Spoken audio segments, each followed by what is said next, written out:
So আজ ছিল হচ্ছে রিয়নের রাইস সেরেমনি অর্থাৎ অন্নপ্রাশন, আর এই হয় আমার সম্পর্কে ভাগ্নে। তাই আমি আর মা সহ চলে এসেছি কন্যাগড় টোটো করে, এখন চলে এসেছি দিদির বাড়িতে। আর দিদির বাড়িতে এসে দেখি দিদি এখানে নিজের হাতে সব ডেকোরেশন করছিল। তাই আমার থোড়া তোমাদের উপস্থাপন করার পর দেখি রিয়ন এখানে শুয়েছিল।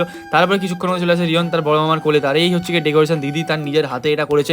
আমার তো দেখতে খুব সুন্দর লেগেছে। তারপর দেখি কিছুক্ষণের মধ্যেই জামাইবাবু অর্থাৎ রিয়নের বাবা তাকে আশীর্বাদ করে, তারপর করে তার বাবা মা আশীর্বাদ। তারপর এখানে রিয়নকে খাওয়ানো হয় অন্ন অর্থাৎ পায়েসটা খাওয়ানো হয়। তারপর এখানে কী ধরবে সেটা দেখানো ছিল, আর রিয়ন ধরেছিল সোনার আংটি।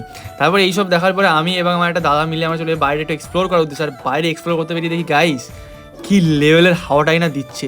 আমি তো রীতিমতো ওখানটা দিয়ে কিছুক্ষণ বসেই ছিলাম। আর তোমরা যে সামনের দিকের ওয়েদারটা দেখো কী লেভেলের লাগছে, এক কাপ চা হলে পুরো জমে যেত ব্যাপারটা, তাই না?